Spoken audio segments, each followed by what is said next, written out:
नमस्कार दोस्तों, मेरे YouTube चैनल पे आप लोगों का स्वागत है। अगर आप एक स्टूडेंट है और फ़िलहाल ही आपने 10th पास की है या +2 पास की है या फिर आपने ग्रेजुएशन पास की है या पोस्ट ग्रेजुएशन पास की हो, तो ये वीडियो आपके लिए बड़ी ही लाभदायक होने वाली है। इस वीडियो को देखकर आप एक स्कॉलरशिप ले सकते हो, वो भी बड़े ईजी तरीके से। आज मैं आपको बताने वाला हूँ doctor BR Ambedkar scholarship scheme के बारे में। यह स्कॉलरशिप बड़ी ही यूजफुल है।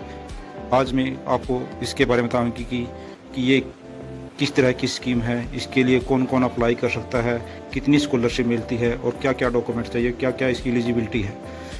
अगर मेरी वीडियो आपको थोड़ी सी इन्फॉर्मेटिव लगे तो प्लीज़ इसको लाइक और सब्सक्राइब ज़रूर करें।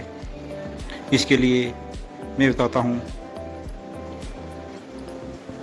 यह स्कीम है जो हरियाणा सरकार की तरफ से चलाई गई है। इसका नाम है doctor BR Ambedkar scholarship scheme. यह है जो welfare of schedule caste and backward class department of Haryana की तरफ से चलाई गई है। हरियाणा सरकार की स्कॉलरशिप स्कीम है जो SC और BC व अन्य एलिजिबल कैटेगरी के स्टूडेंट को पढ़ाई के लिए फाइनेंशियल असिस्टेंट देती है।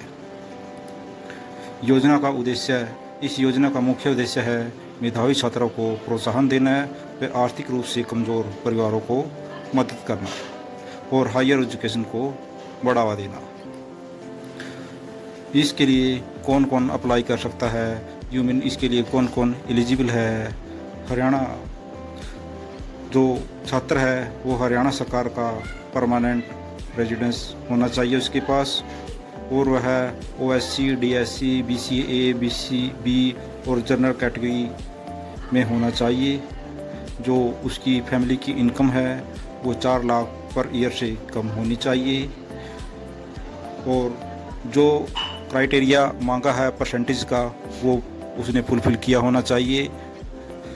अगर वो स्टूडेंट क्या ये एक तरह की मैंडेटरी है कि 10th या +2 करने के बाद जो अगली क्लास में जिस स्टूडेंट ने एडमिशन ले रखा है तो उस स्टूडेंट को उस अगले स्कूल का नाम या कॉलेज का नाम वगैरह उसकी डिटेल भी देनी मैंडेटरी है।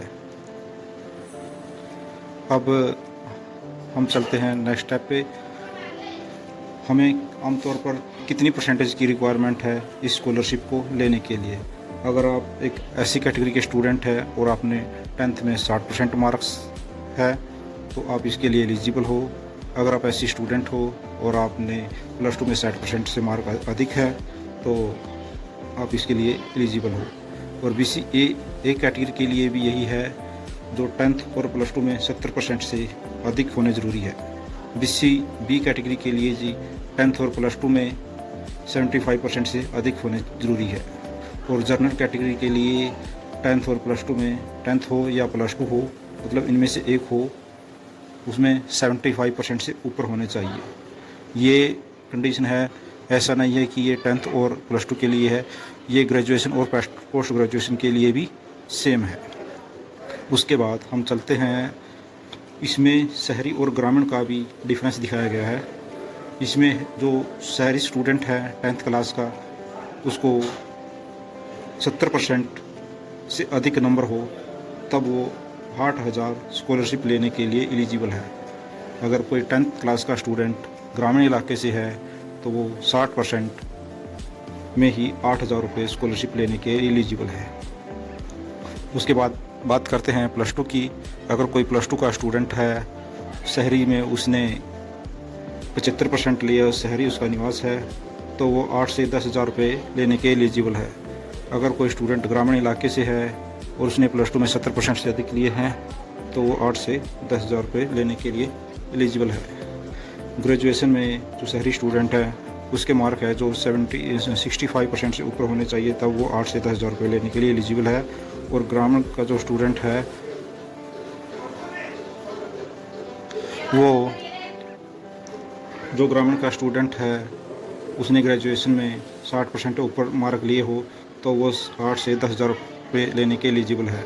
अगर पोस्ट ग्रेजुएशन है तो उसको मिलेंगे 9 से 12,000 रुपये।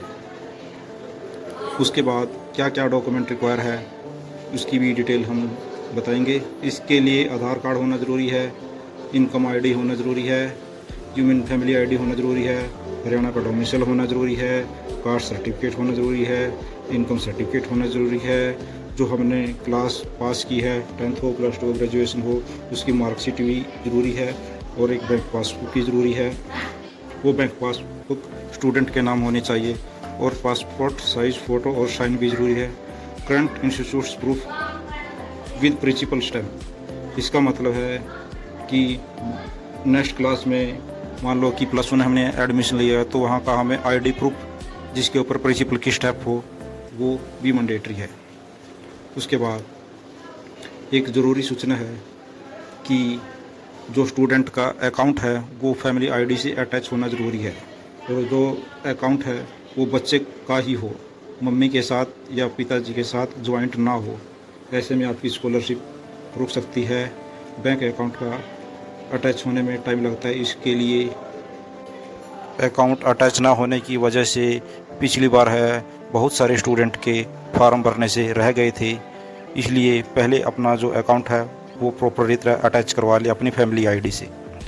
ऑनलाइन फॉर्म भरने शुरू होने वाले हैं, ये तकरीबन मई के एंड में या जून के फर्स्ट वीक में स्टार्ट हो जाएंगे।